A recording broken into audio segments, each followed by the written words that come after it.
bonjour à toutes, bonjour à tous.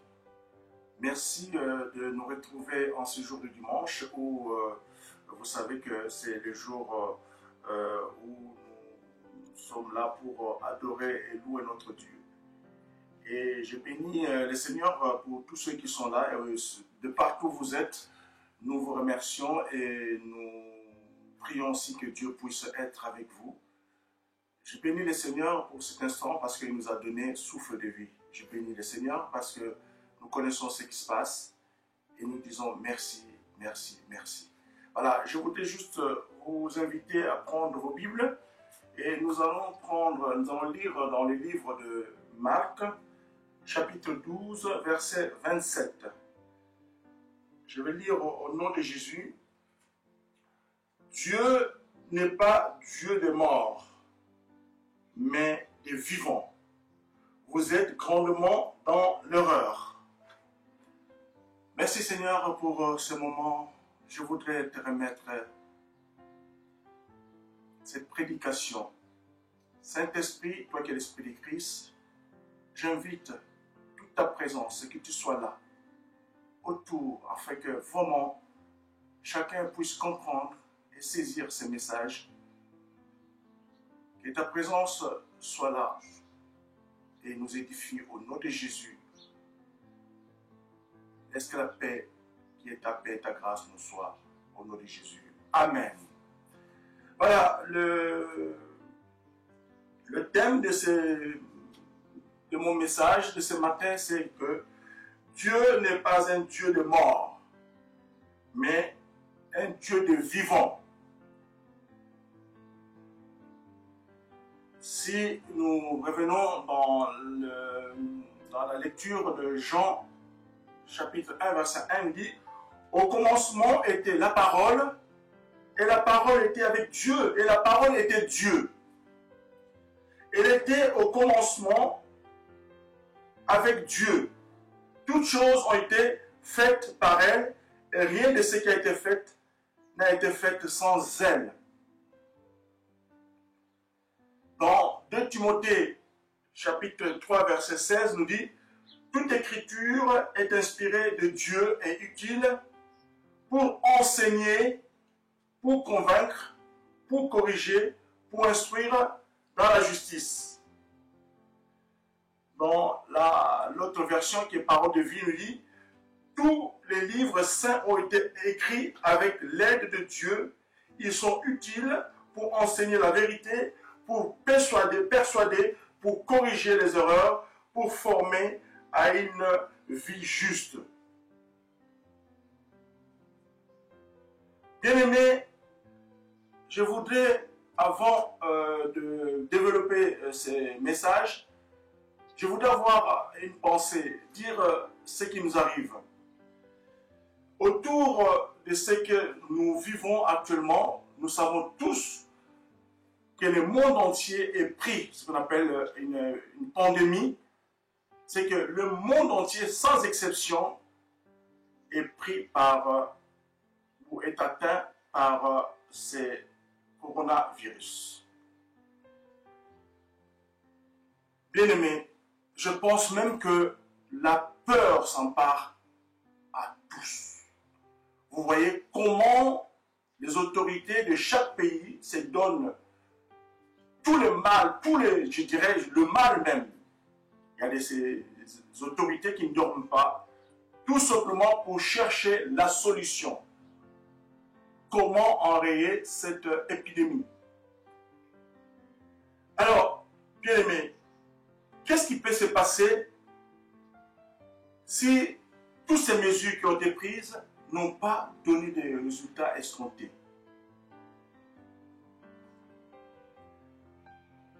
Qu'est-ce qui va se passer? J'ai une pensée de dire que, en lisant aussi le livre de Josué, je fais peut-être le parallèle, qu'est-ce qui s'est passé dans Josué 17, verset 10? L'Éternel dit à Josué, « Lève-toi, pourquoi restes-tu ainsi couché sur ton visage ?» Au verset 11, il dit, Israël a péché ils ont transgressé mon alliance que je leur ai prescrite. Alors, je ne sais pas, est-ce que le monde a péché? Je n'en sais rien. Mais tout ce que je sais, c'est qu'il y a une pandémie qui arrive, un virus qui terrorise le monde entier. Et au travers de ces virus, on entend beaucoup plus le mot mort. C'est sans pitié. Bien-aimés, je voudrais prendre un grand point au travers de ce message, c'est-à-dire que je posais la question, si au niveau des autorités, rien ne marche, qu'est-ce qui va se passer? Les autorités, ils sont en train de faire des choses intellectuellement, scientifiquement.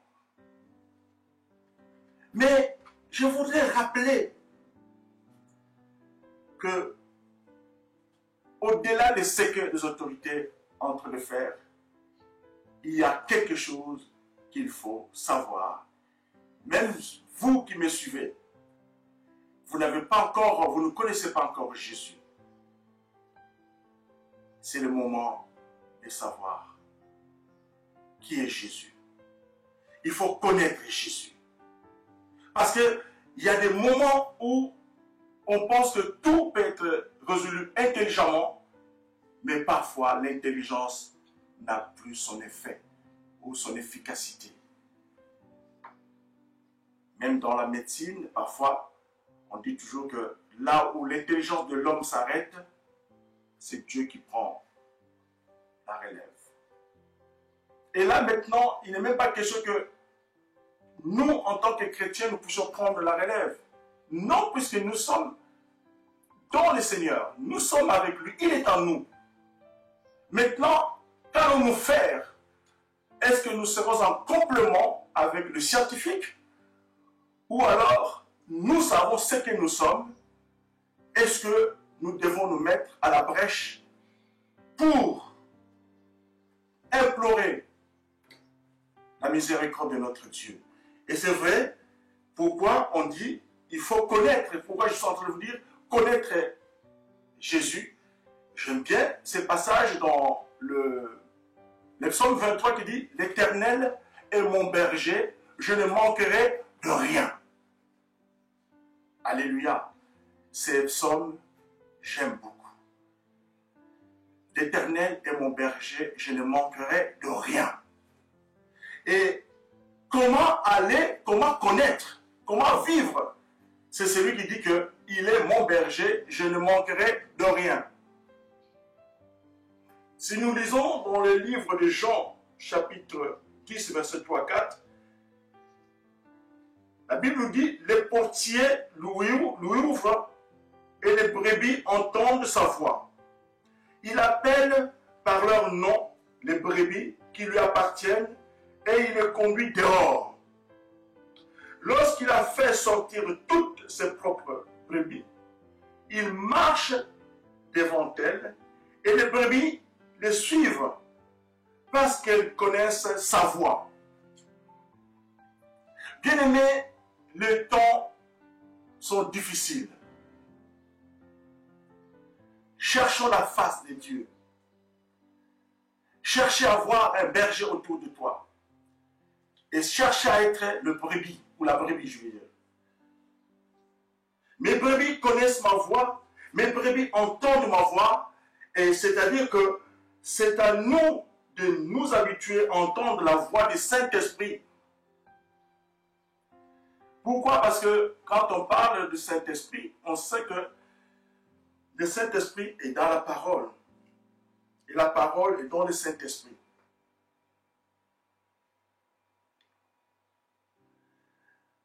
Alors, bien-aimés, appliquer la parole de Dieu signifie prendre des risques. Comment? Tout le monde peut dire le nom de Dieu. Tout le monde peut prononcer le nom de Jésus. Mais de comment? Comment tu l'as reçu, c'est Jésus. Dieu nous parle, ici Dieu te parle par la parole. C'est pourquoi, quand on a cette parole, nous devons arriver à méditer ces paroles. C'est-à-dire que nous devons comprendre cette parole. Aujourd'hui, c'est vrai que les gens comptent sur ce qui se passe parce qu'on va te soigner. On a mis toutes les règles possibles d'hygiène et autres. Comment faire pour éviter? Bien-aimé, je voudrais que tu puisses comprendre que si tu arrives à apprendre à méditer la parole, cela veut dire que tu vas comprendre et surtout tu vas apprendre à appliquer cette parole. Parce qu'avec cette parole, nous pouvons tout faire. Et si nous l'appliquons, nous pouvons aussi témoigner de la grandeur de notre Dieu. C'est ce que justement, je voudrais dire tout à l'heure, comment prendre des risques.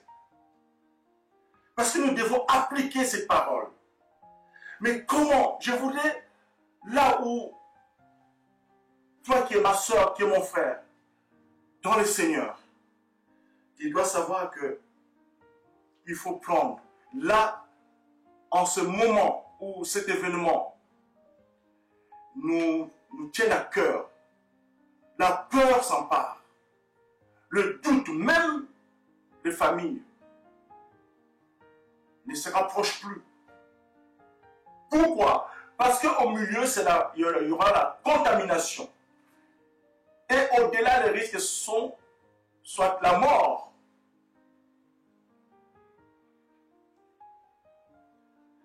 Mais Jésus est le chemin, la vérité et la vie. Vraiment, ce que j'invite aujourd'hui, celui ou celle qui applique ou qui parle, qui prie, mais sans vraiment connaître et appliquer la parole de Dieu, c'est maintenant. Pourquoi? Parce que souvent quand nous disons que j'aime Dieu, je prie Dieu, c'est là que le diable nous teste. Parce qu'à chaque fois, nous voulons appliquer la parole de Dieu, le diable va mettre la peur et la peur en toi pour te faire croire que ça ne va pas marcher. Je l'ai dit la dernière fois, l'histoire de Job, qui dit il n'a ni paix ni tranquillité.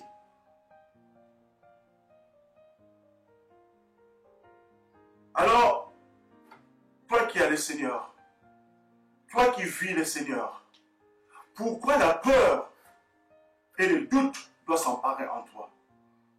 Non, bien-aimé. Nous devons prendre le risque. C'est-à-dire que quand nous savons qui est ce Jésus, Jésus qui a payé un prix, Jésus qui, vous savez que dans le jardin d'Éden, il était question que Adam et Ève vivent heureux. Mais Adam et Ève ont péché. Ou je dirais, Adam a péché. Qu'est-ce que Dieu a fait? Dieu a sacrifié son fils. Dieu a sacrifié son fils. Parce que Dieu avait déjà dit à Adam qu'il va, qu'il va mourir si jamais il péchait. Mais finalement, Adam a péché. Mais Dieu, par son amour, il a sacrifié son fils pour sauver toute l'humanité entière. Alors, le risque que je veux vous parler est de savoir, quand vraiment, mon frère, ma soeur, tu sais le Jésus que tu pries, et que tu sais son nom, et t'élever au-dessus de tout nom, tu sais que lui est le chemin, la vérité, la vie. Il est le chemin, la vérité, la vie. En lui, tu auras la vie. En lui, tu seras sauvé. parce que tu as confessé son nom comme étant, tu sais, tu reconnais que Dieu l'a ressuscité d'entre les morts. Et ce matin, bien-aimé, je voudrais juste pour dire que quel genre de risque devrions-nous prendre. Souvenez-vous de Pierre dans Matthieu 14, versets 22 à 23. Quand Pierre a vu marcher sur les eaux,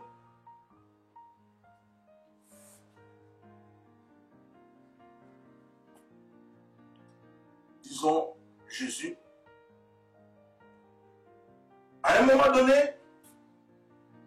Pierre, qu'il a vu Jésus marcher, et Pierre demande qu'il marche aussi.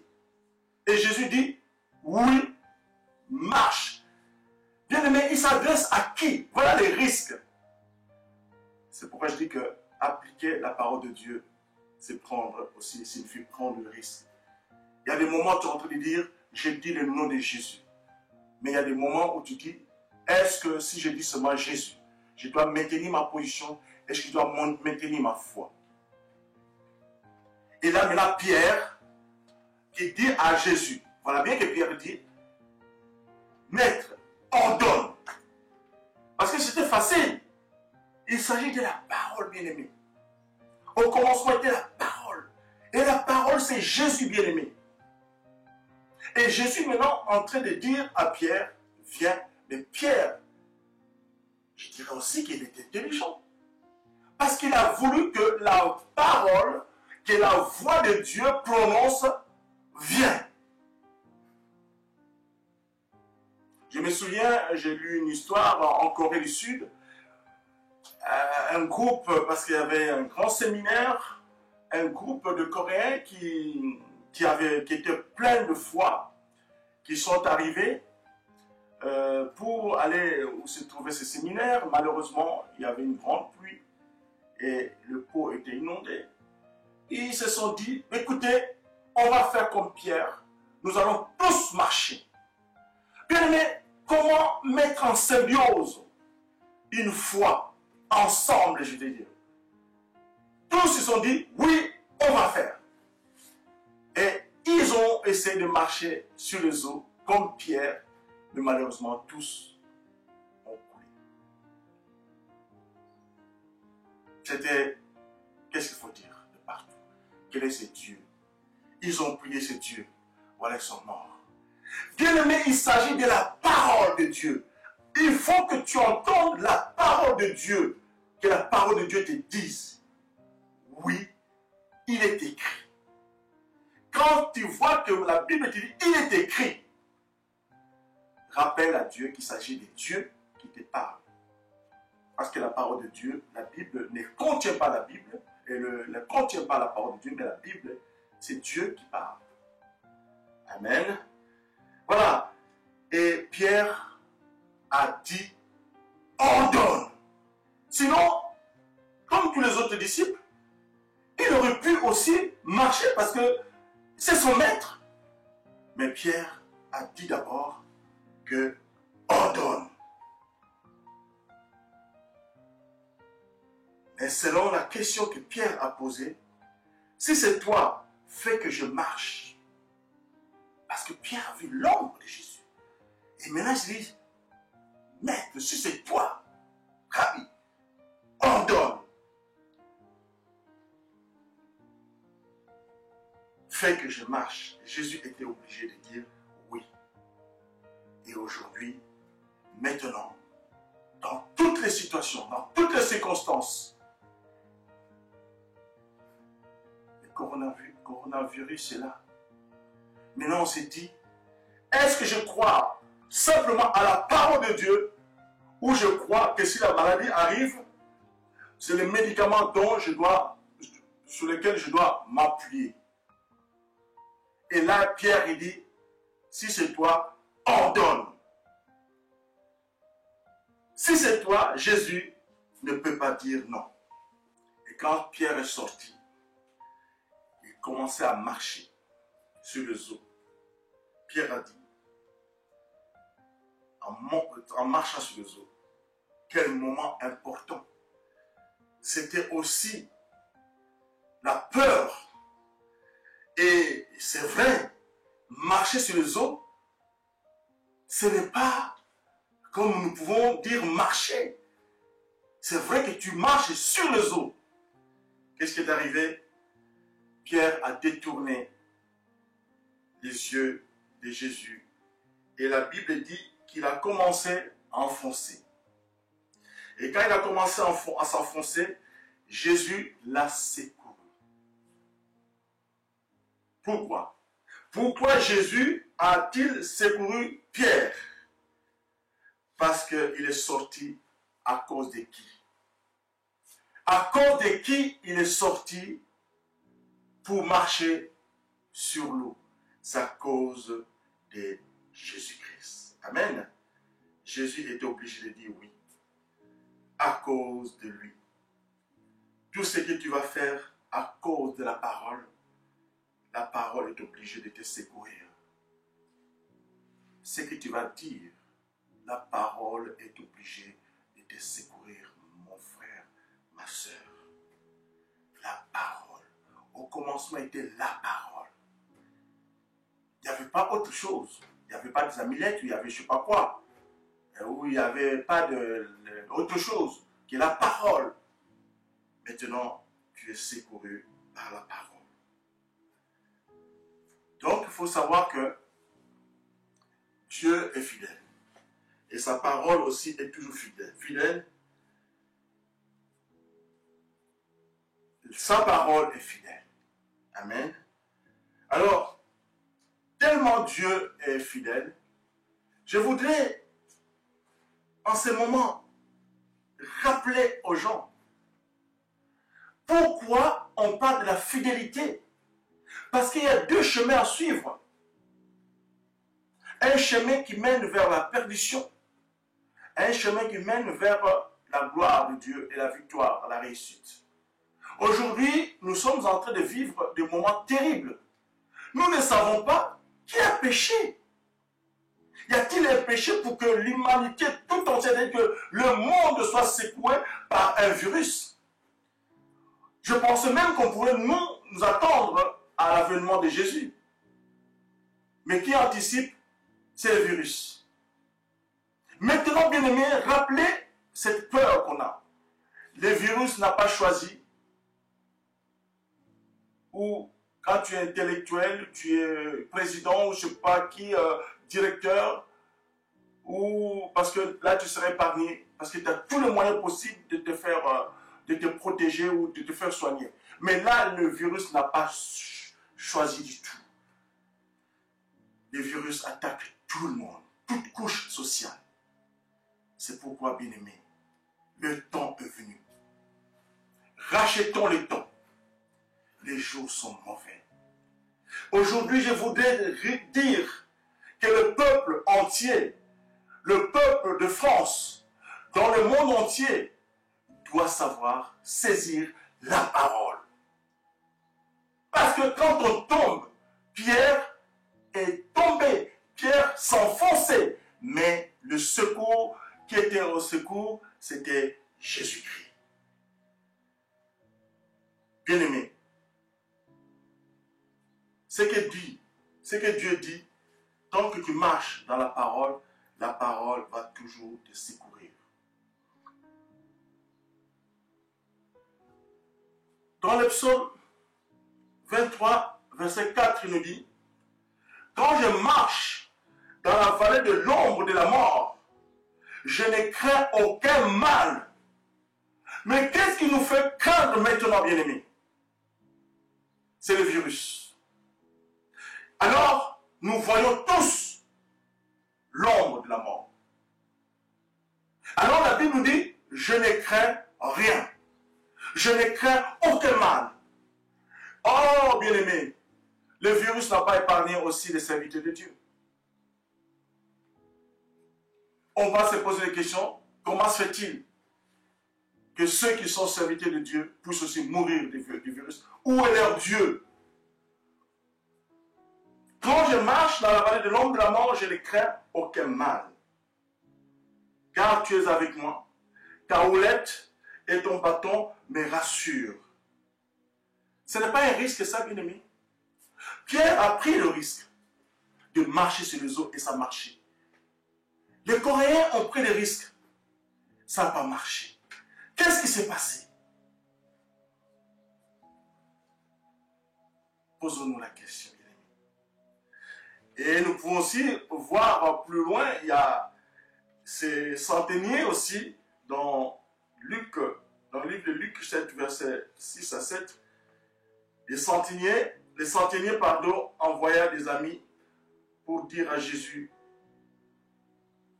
de ne pas prendre la peine pour aller guérir son serviteur.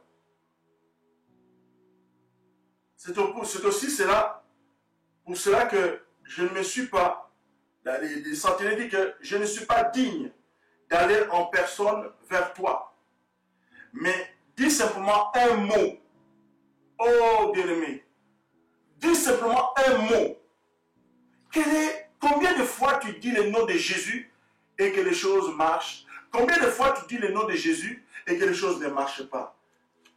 Lui, le centenaire, il envoya son ami, des amis, pour dire, Seigneur, ne prends pas tant de peine, car je ne mérite pas que tu entres sous mon toit. Parce qu'il se voyait pas propre, pas sûr. Les gens aujourd'hui qui sont dans le monde de sciences, ils occupent parfois, je ne sais pas, autre chose. Quand tu vas lui parler de Dieu, eh bien, il va réfléchir 2 fois. Je me souviens encore, on organisait une action de grâce et un ami est venu et le pasteur à ce moment dit, je lis tout esprit de mal dans ce lieu au nom de Jésus. Un ami, le lendemain, un ami m'a appelé pour me dire toutes les méchancetés possibles, tout simplement parce que le fait que le pasteur avait dit, je chasse tout, j'ai détruit tout esprit de mal qui était dans ce lieu, soit détruit. Il a lié tous ces mal. Et malheureusement, lui qui comptait sur je ne sais pas quoi, talisman autre, il a tout perdu.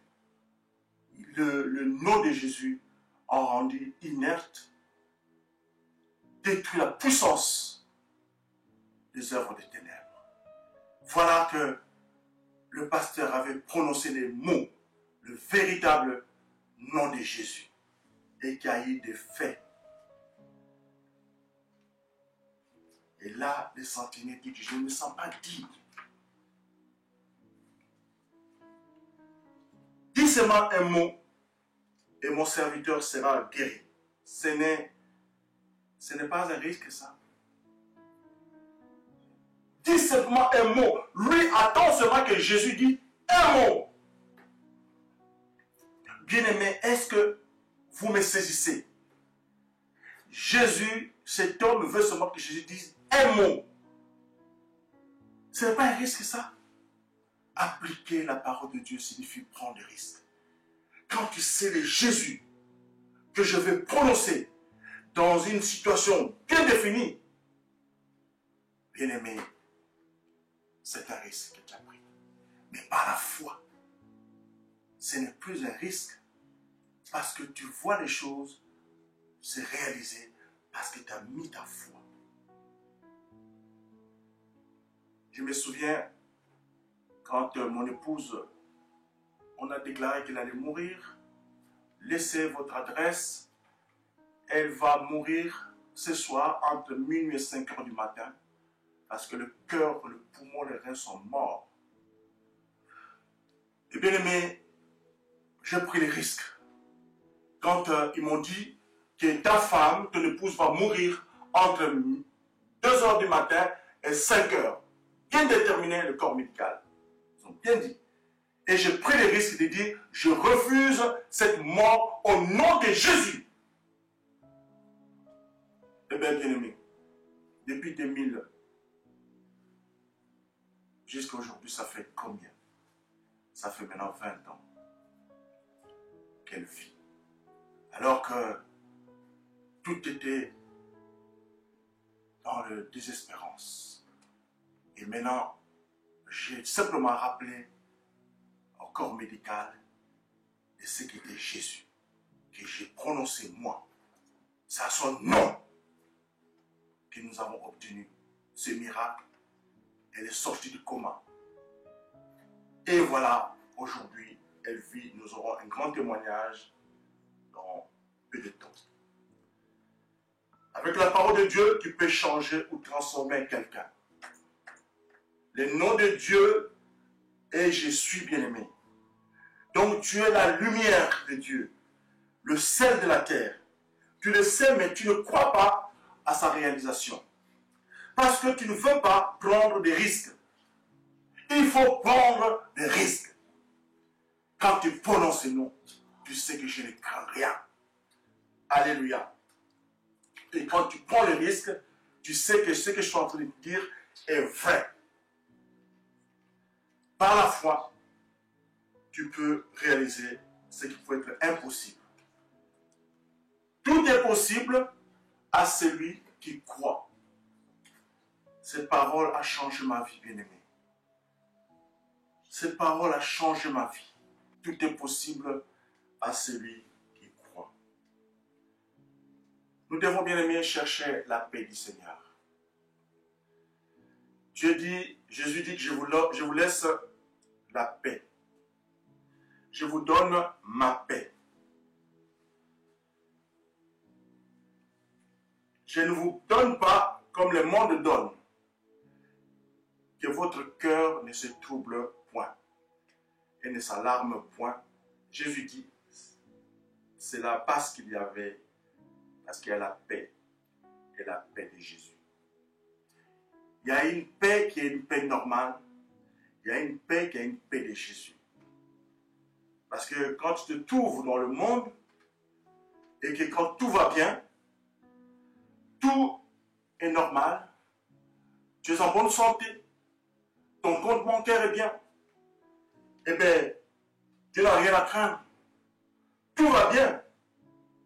Mais seulement que le jour qu'il y a eu une crise économique, où les jours sont mauvais, tu n'as plus cette paix. Parce que tu étais en paix. C'était une paix de l'homme. C'est une paix qu'on trouve dans le monde quand tout va bien. Alors bien aimé, il faut trouver la paix du Seigneur. Parce que cette paix-là finit toujours par la personne va finir par déprimer et se retrouver en maison psychiatrique. Parce que toutes ses affaires, rien ne marche. Il a fait faillite. Une grande société par exemple. Mais la paix de Jésus, c'est celle que Jésus dit dans Philippiens 4, verset 7. Et la paix de Dieu qui surpasse toute intelligence gardera vos cœurs et vos pensées en Jésus-Christ. Ça veut dire, tu es au milieu de la guerre, mais tu es en paix. Ça ne va pas bien, mais tu es en paix, tu as la paix. Même quand on te dit que tu es malade, tu as le cancer, aujourd'hui, nous allons chercher la paix de Dieu. Le coronavirus est là, bien aimé. La peur est là, mais la paix n'est pas là. Alors, nous devons chercher cette paix. Nous devons chercher cette paix en cherchant, en demandant, en allant vers celui qu'on appelle la parole. Au commencement était la parole. Et c'est avec la parole de Jésus, avec le nom de Jésus, nous allons demander la paix pour l'humanité tout entière. Nous allons demander cette paix parce que Dieu est capable de changer tout, bien aimé. Il est capable de pouvoir chasser cette épidémie. Il est capable, là où l'homme est en train de combattre, comme me l'a dit le président français, que c'est une guerre. Mais avec qui tu te bats? Tu combats avec qui? C'est pourquoi toutes les précautions sont prises. Mais nous allons aussi appuyer cette parole en ajoutant la paix de Dieu, par sa parole, lui est puissant. Alléluia. Bien aimé, il y a trois choses qu'il faut retenir, qui peuvent nous amener à la victoire dans chaque domaine, quel qu'elle soit, au nom de Jésus. D'abord, quand tu veux faire quelque chose, tu dois savoir, retenir que la parole de Dieu est soit une vérité. Quand c'est une vérité, tu dis qu'il est écrit. Il est écrit, bien aimé. Soit c'est une promesse, dans Marc 11, verset 22-23, dit, tout ce que tu demanderas en mon nom, si tu ne doutes pas, dis à cette montagne, ôte-toi de là, jette-toi dans la mer, cela va s'accomplir. Et soit un commandement. Ces trois aspects, il faut les garder. C'est ça qui nous amène à l'homme chrétien, à la femme chrétienne. Et c'est ça, le trois éléments. Soit c'est une vérité, parce que tu lis ta parole. Et si tu lis ta parole, c'est la vérité. Quoi qu'il t'arrive, tu dis, Seigneur, il est écrit que je ne manquerai de rien. Il est écrit, Seigneur, que tout ce que je demanderai à ton nom, si je ne doute pas. Il est écrit qu'aujourd'hui, si nous ne doutons pas, Dieu peut enrayer, peut chasser, faire disparaître le coronavirus, bien-aimé, dans le nom de Jésus. Parce que la Bible nous dit, dans Ésaïe 59, verset 1, qui dit, oui, son oreille n'est pas trop dure. L'oreille de Dieu n'est pas dure, bien-aimé, pour entendre. Et sa main n'est pas trop courte pour sauver. Il est là maintenant. Voilà, que faire dans ce moment? C'est de chercher d'abord, de savoir que la parole de Dieu dit que son oreille n'est pas trop dure, ni sa main n'est pas trop courte pour sauver. Et dans Ésaïe 55, verset 11, nous dit, sa parole ne retourne point à lui sans effet, sans avoir exécuté sa volonté. Regardez bien le moment où nous devons saisir la parole. Aujourd'hui, c'est la parole qu'il faut maintenir.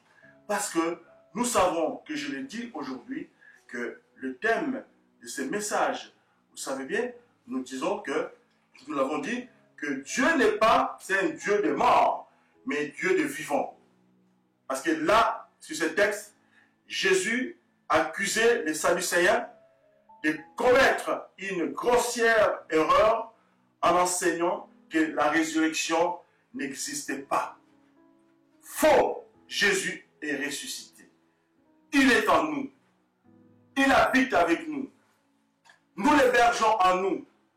Invoquons, Seigneur bien-aimé, le nom de Jésus est au-dessus de tout nom. L'il n'est semblable. Au nom de Jésus bien-aimé, nous pouvons tout réussir. Sa parole ne retourne point à lui sans effet, sans avoir exécuté sa volonté. Alors, bien-aimé, pour terminer, qu'est-ce que la Bible nous dit dans 2 Chroniques, chapitre 7, verset 14. C'est là que vraiment, bien-aimé, nous devons aussi nous attarder sur ce passage qui est très important. C'est un passage que je voudrais que chacun de nous puisse vivre ce moment. Mon peuple, aussi mon peuple prie, s'humilie. S'il ne doute pas, la Bible nous dit clairement, il nous dit que si mon peuple, 2 Chroniques 7, verset 14 dit, si mon peuple, ce qui est invoqué mon nom, s'humilie, prie et cherche ma face, et s'il ne détourne pas de ses mauvaises voies, je l'exaucerai des cieux, je lui pardonnerai son péché et je guérirai son pays. Il guérira notre pays, il guérira le monde où se vit le coronavirus. Et la Bible, Dieu dit, mes yeux seront ouverts désormais et mes oreilles seront attentives à la prière faite en ce lieu, à la prière faite dans ce monde. Qui fait la prière? Qui croit en Dieu? Qui prie Dieu? Alors, que tu puisses avoir de l'argent, que tu puisses avoir un compte en banque. Le coronavirus détruit. Tu garderas cet argent, c'est les autres qui viendront utiliser. Mais le temps est venu. Si tu pries, si nous croyons, nous prions pour le monde entier, nous demandons pardon, la miséricorde de Dieu. Dieu est capable, bien-aimé. Dieu est capable. Dieu est capable. Le peuple de Dieu doit reconnaître. Nous devons reconnaître nos échecs. Nous devons nous repentir de nos péchés et de renouveler notre engagement à faire la volonté de Dieu. Oui, oui, bien-aimé. Nous devons crier d'une façon désespérée à lui pour obtenir miséricorde. De prendre de lui et de s'attendre à ce qu'il intervienne, bien-aimé. Dites Amen. Nous devons, bien-aimé, prier avec sérieux et avec assiduité. Attendre, jusqu'à attendre sa réponse. Nous devons nous détourner de nos péchés. Le monde est en train de pécher. Regardez comment un virus est en train de détruire le monde. Mais n'oubliez pas que Jésus revient bientôt. Nous sommes en train de voir des signes. Ma soeur, mon frère, il est grand temps de tourner ta face, de chercher la face de Dieu. Lui, il ne t'abandonnera pas. Parce que sa parole nous dit. Et aujourd'hui, nous dirons que la parole nous a dit que oui, celui qui demeure sous l'abri du Très-Haut repose à l'ombre du Tout-Puissant. Je vais terminer par là, bien-aimé. C'est tout justement pour vous dire que la parole de Dieu dit, celui qui demeure sous l'abri du Très-Haut repose à l'ombre du Tout-Puissant. Et surtout, ce qui était très important, la Bible dit, tu ne craindras ni les terreurs de la nuit, ni la flèche qui vole de jour, ni la peste qui marche dans les ténèbres, ni la contagion qui frappe en plein midi, que 1000 tombent à ton côté et 10 000 à ta droite. Tu ne seras pas atteint. Dès tes yeux seulement, tu regarderas et tu verras la rétribution des méchants.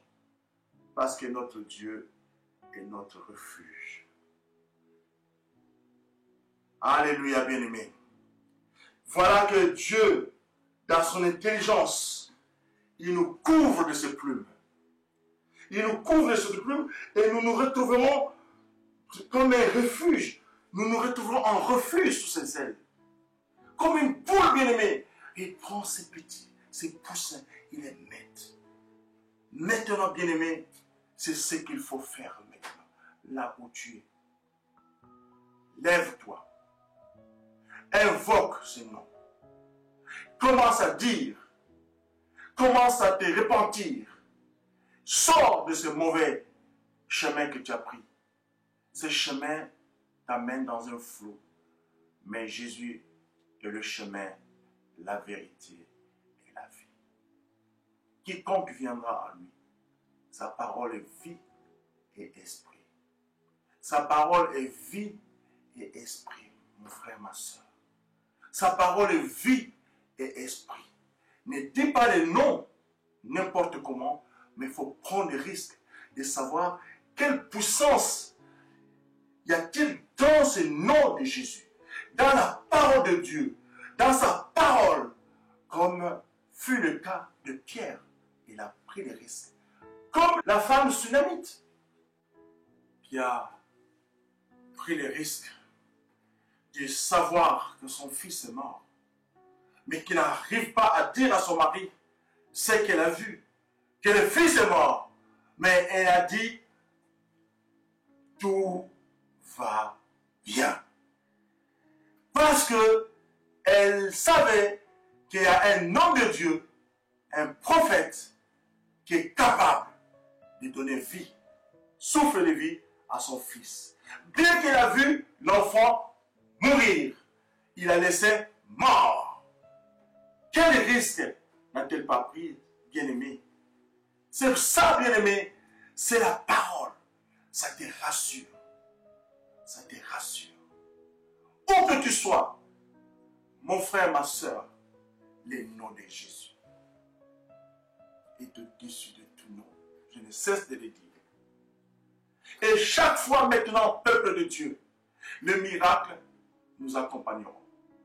Nous qui croyons maintenant, peuple de Dieu, dans le monde entier où nous sommes, invoquons la miséricorde de Dieu. Il est capable, quand les enfants d'Israël priaient et criaient vers Dieu, dans les psaumes 107, verset 20, il dit, les enfants d'Israël criaient vers Dieu, et Dieu leur donna la parole de guérison.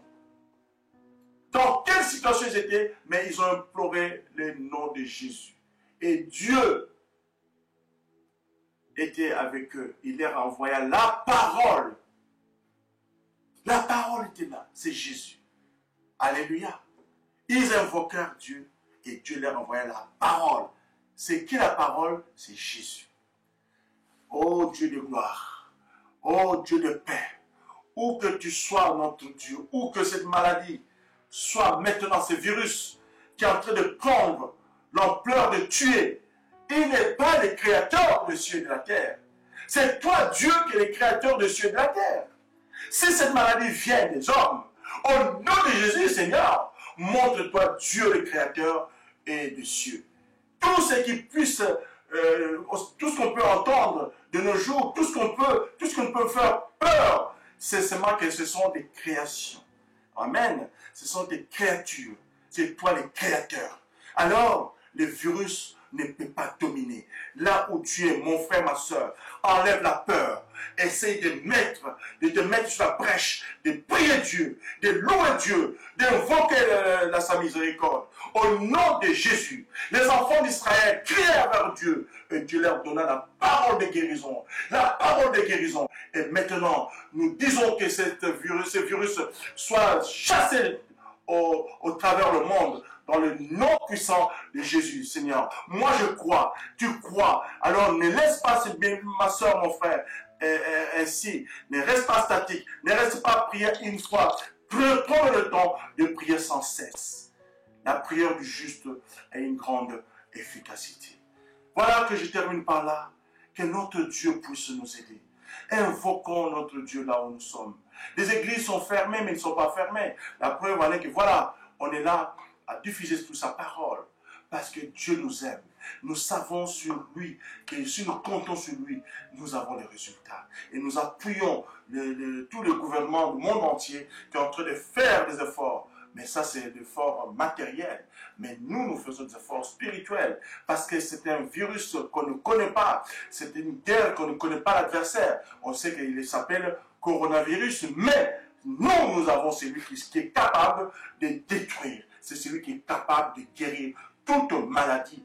Toute maladie. Là où tu es ma soeur, mon frère, là où nous avons des gens qui sont atteints, partout, au nom de Jésus, nous envoyons la parole de guérison là où vous êtes atteint de cette maladie, de ce virus qui vous a attaqué au nom de Jésus. En même temps, nous prions pour tous ceux qui souffrent, qui sont dans les hôpitaux, qui sont malades, au nom de Jésus. Bien-aimés, cette parole n'est pas seulement limitée pour le coronavirus, mais c'est pour nous, pour savoir, c'est la parole qu'il faut saisir. Mais il faut prendre ce risque quand tu dis le nom de Jésus. C'est cette parole que tu prononces, comme les centeniers qui n'étaient pas dignes. Mais les centeniers a dit seulement à Jésus, il dit seulement un mot. Dis simplement un mot. Oh Dieu de gloire. Et moi je crois. Moi aussi j'ai prié. J'ai dit Seigneur, tu l'as fait, tu l'as dit. Cette femme, mon père de sang pendant 12 ans. Je ne la connais pas, mais par la foi, je sais. Maintenant, je connais cette histoire, que tu l'as guérie. Et moi aussi, tu vas guérir mon épouse. Et bien aimé, Dieu qu'il est resté longtemps, parce que je crois que nous ferons un témoignage, puisqu'on avait dit que notre chaîne YouTube, il y aura beaucoup de témoignages. Et ces témoignages-là est un des témoignages qui va booster votre foi au nom de Jésus. Laisse que la paix et ta grâce, élevons nos voix.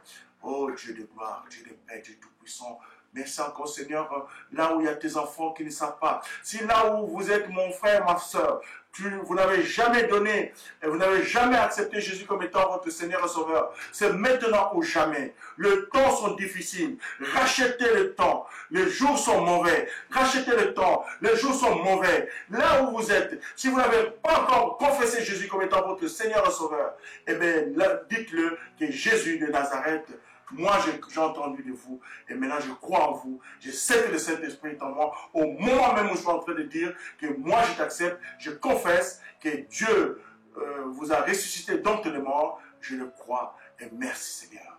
Et là où vous êtes malade, invoquez le nom de Jésus.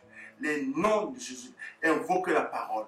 Prenez le risque de prononcer ces noms. C'est un nom qui est au-dessus de tout nom. Il n'y en a pas aujourd'hui. Tous ceux qui peuvent croire, ils ont une puissance. Mais cette puissance va s'arrêter. Mais le nom de Jésus est éternel au nom de Jésus. Que Dieu vous bénisse.